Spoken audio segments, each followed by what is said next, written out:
कौन सी रखी है यहाँ पे लगती है? दोनों है जी। वो तो एविलर जो हो वही लगेगा।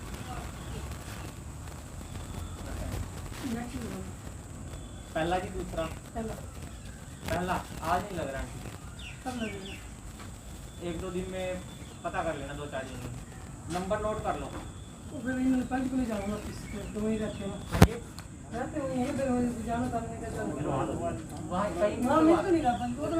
पता कर लेना, ये आपका नंबर नोट करवा दो, हम आपको बता देंगे। कहीं भी लगवा सकते हो जी आप। वो तो पता कहीं लग सकता है, ये तो वहाँ लगवा पिछले 15 दिन पहले थे, इन्होंने चंदन का टिकल बनाया था यहाँ पे लगा होगा वहाँ। तो फिर वो कहते पहले ये वो जरूरी है चंदन का, ठीक है इसीलिए अब बेटे का बनाया कहते। दोस्तों, कोरोना ने लोगों के रिश्ते को, आपस में रिश्तेदारियों को तार तार करके रख दिया है। इतनी भयंकर बीमारी है ये, और हर कोई इंसान आज जो भारतवासी है या पूरी दुनिया की अगर बात करें तो हर कोई इससे पीड़ित है। और आज के समय में इस बीमारी से पीड़ित व्यक्ति की मौत हो जाती है तो उसको 4 कंधे भी नसीब नहीं होते हैं। तो ये समय जो है मिलजुल कर काम करने का है। अपनी मरी हुई संवेदनाएं हैं जो उनको जगाओ और एक दूसरे का सहयोग करो। इसमें काफ़ी संस्थाएं हैं जो मिलजुल कर ये काम कर रही हैं, लोगों के काम आ रही है। इंसानियत के नाते एक दूसरे की हेल्प करने का अब समय है। कुछ लोग हैं जो कालाबाजारी में लगे हुए हैं, वो अवसर खोज रहे हैं कि किस चीज़ की अभी कमी है, उससे हम पैसा कमाएं। तो इस समय हर किसी को एक दूसरे के साथ मिलजुल कर इंसानियत के नाते हेल्प करने की ज़रूरत है। ऐसे ही काफ़ी संस्थाएं हैं, काफ़ी लोग हैं जो मिलजुल करके कोरोना से पीड़ित हैं या फिर ज़रूरतमंद है उनकी सहायता कर रहे हैं। ऐसी ही एक संस्था है जिसका जहाँ पर हम आए हैं और उनसे हम बातचीत भी करेंगे किस तरह की वो सर्विस प्रोवाइड करवा रहे हैं। इनका जैसे कि आप बोर्ड देख सकते हैं यहाँ पर, वैक्सीन, भोजन, मास्क, सैनिटाइज आदि।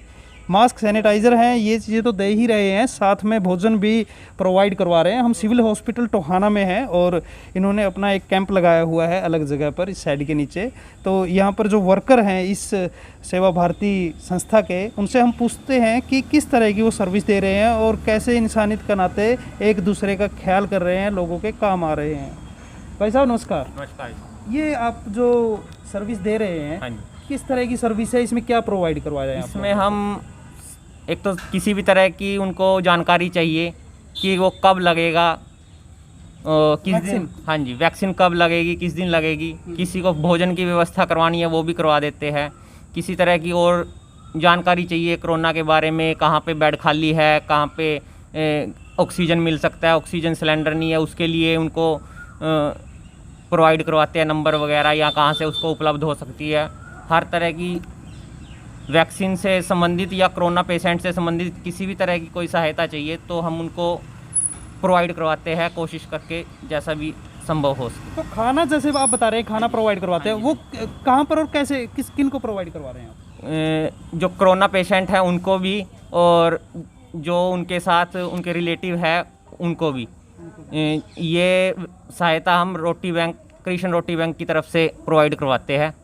ठीक है। हाँ जी। तो जो पेशेंट हैं वो या सिविल हॉस्पिटल में एडमिट है सिर्फ उन्हीं के लिए, या शहर में, या कहीं शहर में कहीं भी, यहाँ भी है, संगम हॉस्पिटल में भी है, और कहीं भी किसी को भी किसी भी तरह की सहायता हो कोरोना पेशेंट से संबंधित, हम उनकी हर तरह से सहायता जो भी कर पाते हैं करवाते हैं। दोस्तों, कुछ तो लॉकडाउन करके बाज़ार बंद हैं और कामकाज भी ठप हैं, और किसी ज़रूरतमंद को आपके आस पड़ोस में है या आपके लिंक में है, उनको भी आप ये नंबर आप नोट कर सकते हैं, उनको बता सकते हैं। ज़रा नज़दीक से दिखा दीजिए आप, और ये नंबर नोट कर सकते हैं। अगर आपको भोजन की ज़रूरत है या किसी ज़रूरतमंद को है, उनको ये नंबर प्रोवाइड करवा करके आप भी इस सेवा भारती संस्था के द्वारा जो नए कार्य किए जा रहे हैं उसमें हिस्सा ले सकते हैं। और ऑक्सीजन की बात आती है तो हरियाणा सरकार डोर टू डोर जो प्लानिंग की थी, डोर टू डोर ऑक्सीजन मिलने का जो प्लान बनाया था वो अब मिलने लग गई है। तो उसके लिए भी आपके पास कोई पोर्टल या कॉन्टैक्ट नंबर हैं उसके? जैसे कि आप यहाँ पर भी पता कर सकते हैं अगर आपको दिक्कत होती है ऑक्सीजन लेने में और आपको चाहिए, तो आपको दिया ऑक्सीजन सिलेंडर के लिए लिंक वो लगा हुआ है वहाँ पर, मैं दिखाता हूँ। हाँ हाँ, ये भी है, बिल्कुल है, बिल्कुल है। तो ये आप देख सकते हैं लिंक दिया हुआ है, आप वेबसाइट पर जाकर के यहाँ पर रजिस्ट्रेशन करवा सकते हैं। और हरियाणा सरकार ने एक बहुत अच्छी मुहिम चलाई है और अब ऑक्सीजन की कमी नहीं है और हर जगह डोर टू डोर आपके घर पर ऑक्सीजन पहुँचाने का सरकार काम कर रही है। तो आपके यहाँ पर कहीं और भी सेवा भारती जो संस्था है कहीं और भी कार्य कर रही है? हाँ जी, संगम हॉस्पिटल में भी सेवा भारती अपनी सेवाएं दे रही है।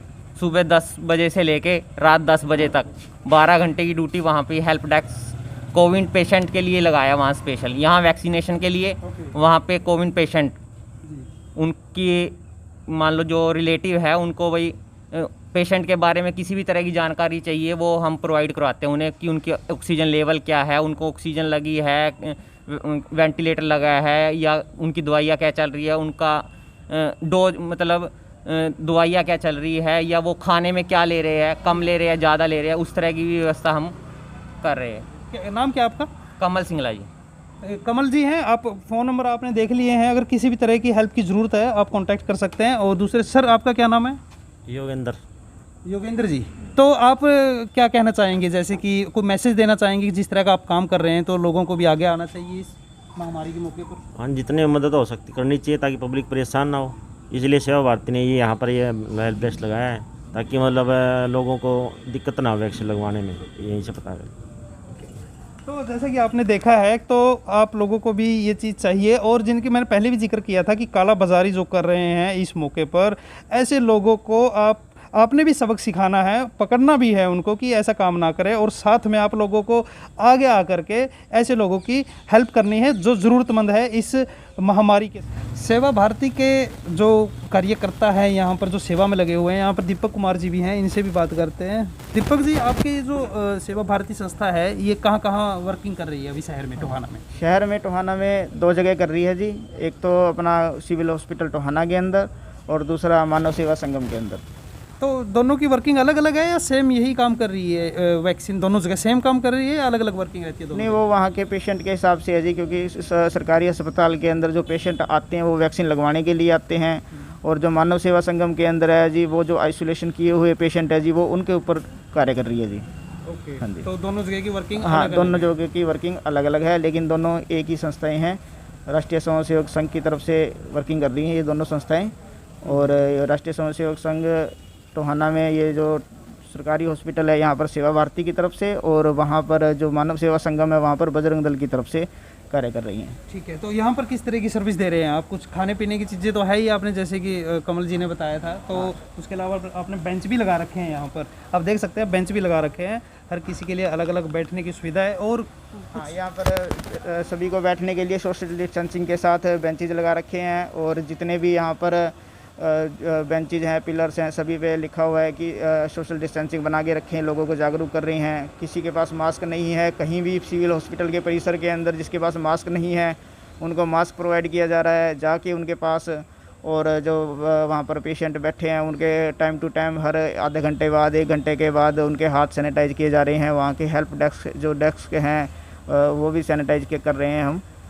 ठीक है सर। तो पानी की पीने के पानी की भी व्यवस्था है, डिस्पोजल है यहाँ पर, और पीने के पानी की भी दिक्कत नहीं है। SMO जी हमारे साथ यहाँ से गुजर रहे हैं। डॉक्टर साहब नमस्कार।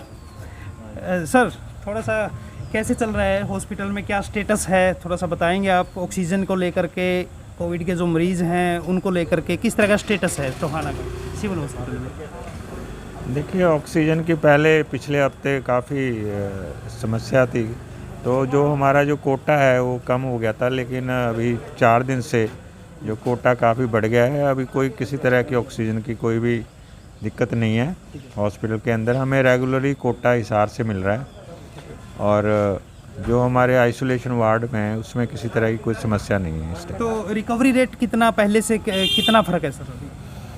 देखिए, रिकवरी रेट तो अभी इम्प्रूव हो रहा है, लेकिन जो आइसोलेशन में जो पेशेंट्स हैं हमारे, वो मोर्टेलिटी उसी तरह बरकरार है। मोर्टेलिटी अभी ज़्यादा है, लेकिन केसेस में जो है वो काफ़ी कमी आ रही है। हाँ जी, यानी कि ये एक सुखद समाचार है, यानी कि राहत भरा है। भी बढ़ रहा है जी। और हमारा जो मोर्टेलिटी है वो इसलिए ज़्यादा है क्योंकि जो हमारे जो पहले पेशेंट्स इन्फेक्टेड हो चुके हैं, जो 2 हफ्ते पहले 3 हफ्ते पहले, वो पेशेंट्स अभी एडमिटेड हैं, उनकी मोर्टेलिटी हो रही है। लेकिन जो हमारा केसेस जो हमारे पिछले टोहाना में की बात करूं तो लगभग 50 से 60 केस डेली आ रहे थे, लेकिन अब हमारे 14-15 केस ही डेली आ रहे हैं।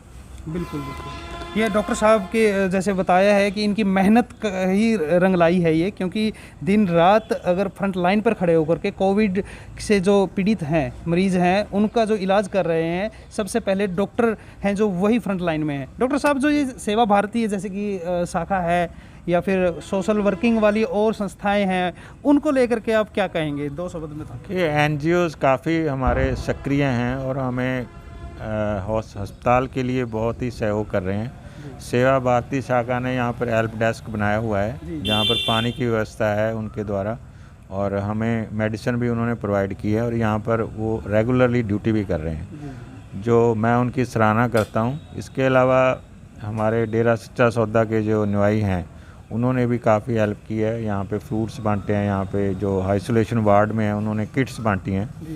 इसके अलावा हमारे और भी NGOs हैं जो बार बार यहाँ पर आ रहे हैं और हमारे मास्क प्रोवाइड कर रहे हैं।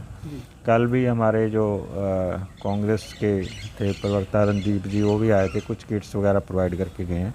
तो बहुत प्रोत्साहन मिलता है हमें सभी को, एम्प्लॉयज़ को मिलता है और हमें भी काफ़ी हेल्प मिल रही है। चलो, थैंक यू डॉक्टर साहब। जैसे डॉक्टर साहब ने बताया है कि कोविड के जो बीमारी है उसकी रिकवरी रेट बढ़ गई है। पहले मरीज़ ज़्यादा आते थे लेकिन अब बहुत कम मरीज़ आने लगे हैं। तो उन्होंने भी कहा है कि इस तरह की संस्थाएं हैं जो मिलजुल कर काम कर रही है, जिससे डॉक्टर्स को भी काफ़ी फ़ायदा होता है इसको लेकर के, क्योंकि उनका अगर कोई सहयोग करता है तो उनको भी खुशी होती है और जो वर्कलोड है वो भी कम होता है। और ऐसी महामारी में सिचुएशन संभालने में जो उनको सहयोग मिलता है बाहर से संस्थाओं से, तो वो भी उनके लिए बहुत फ़ायदेमंद है।